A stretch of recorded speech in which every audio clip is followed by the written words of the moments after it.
안녕하세요. 대면 멘토 신범철입니다. 오늘 알아볼 기업은 덕산 네이록스고요. 덕산 네이록스에 대한 이슈와 주가를 한번 같이 살펴보도록 하겠습니다.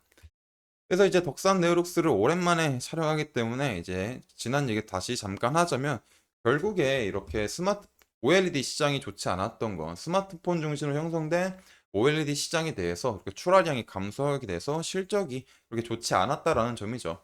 하지만 24년도는 이렇게 IT OLED에 대한 본격 개화가 되는 기대감이 드는 이제 시발점이 되는 연도기 때문에 덕산 네이록스 같은 소재 업체가 수혜를 얻을 수 있다라는 점입니다.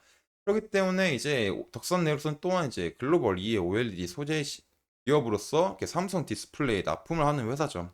그리고 삼성 디스플레이 같은 경우는 23년도 2분기에 이어서 24년도에도 이렇게 신규 IT OLED 라인에 계속 지속적으로 투자를 할 수 있는 상황이다. 그렇기 때문에 덕산 네오록스도 중장기적으로도 또 수혜를 볼 수 있는 상황이죠.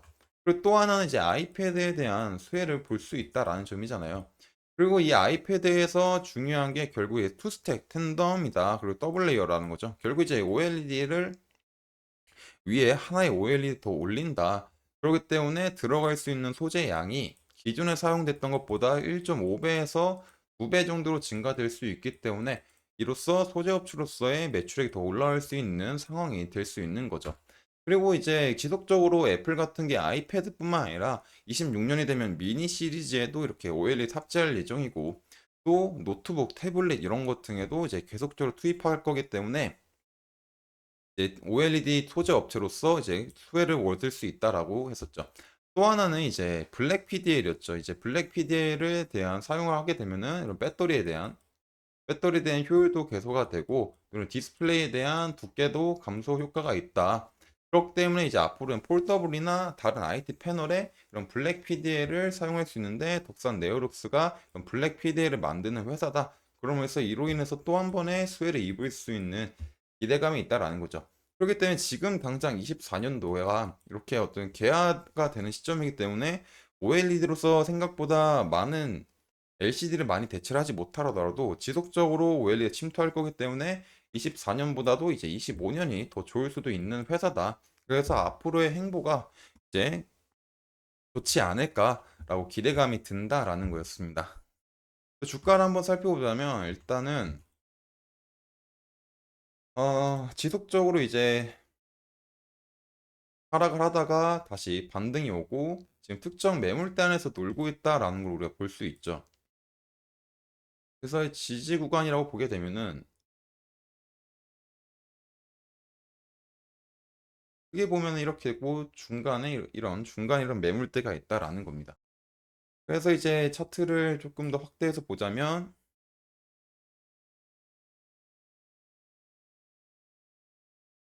지금 현재 이렇게 한 4만 3천 원 그 언저리에서 현재 지지를 받고 있는 모습이다.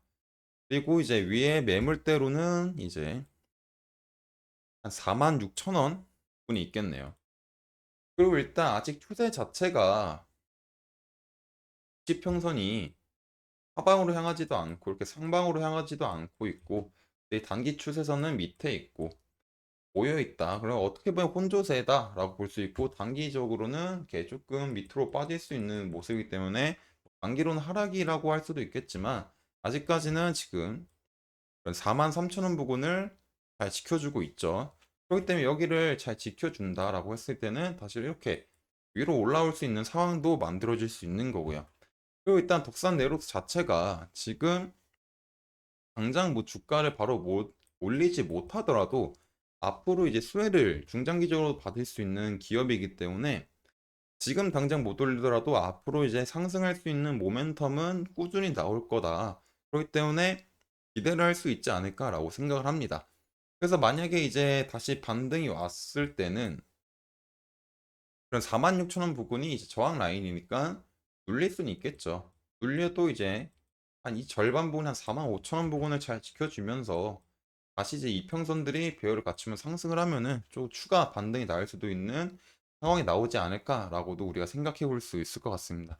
근데 뭐 반대로 이제 하락에 대한 시나리오를 한번 살펴보자면 이평선들이 아래로 향하고 있으니까 이런 흐름들이 지속이 된다라고 했을 때는 이게 밑으로 캔들이 빠지게 되면은 네, 지금 현재는 60평선이 아직까지 완만해 있지만 이 완만해지는 거를 돌리게 될 거다. 그렇기 때문에 다시 뭐 하방의 추세가 만들어질 수도 있겠죠. 하지만 이제 43,000원 부근과 41,500원 부근들을 잘 지켜주면은 조금 이제 좋은 흐름이 다시 생길 수도 있지 않을까 생각을 합니다. 그렇기 때문에 덕산 네오룩스 같은 경우는 이제 앞으로 수혜 볼 수 있는 상황이 만들어질 수 있기 때문에 추가 반등이 기대될 수도 있는 상황이다, 중장기적으로.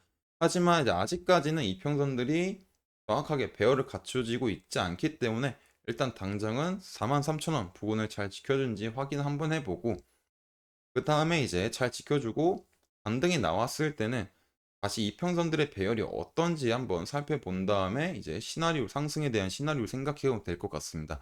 근데 이제 반대로 이제 43,000원 부근 잘 지켜주지 못했다 라고 했을 때는 이제 41,500원 부근을 잘 지켜주지 먼저 확인을 하고 그 다음에 이제 이평선들의 모습을 보면서 어떤 시나리오가 나올 수 있을까 이런 것들을 먼저 생각해 보면 되지 않을까 생각합니다. 그래서 이제 여기까지 덕산 네오룩스에 대해서 알아봤고요. 덕산 네오룩스에 대해서 이제 추가적인 이슈와 주가의 변동 사항이 있으면 지속적으로 체크할 예정이기 때문에 저희 채널을 구독해 주시면 감사하겠습니다. 이상 대형 멘토 신범철이었습니다.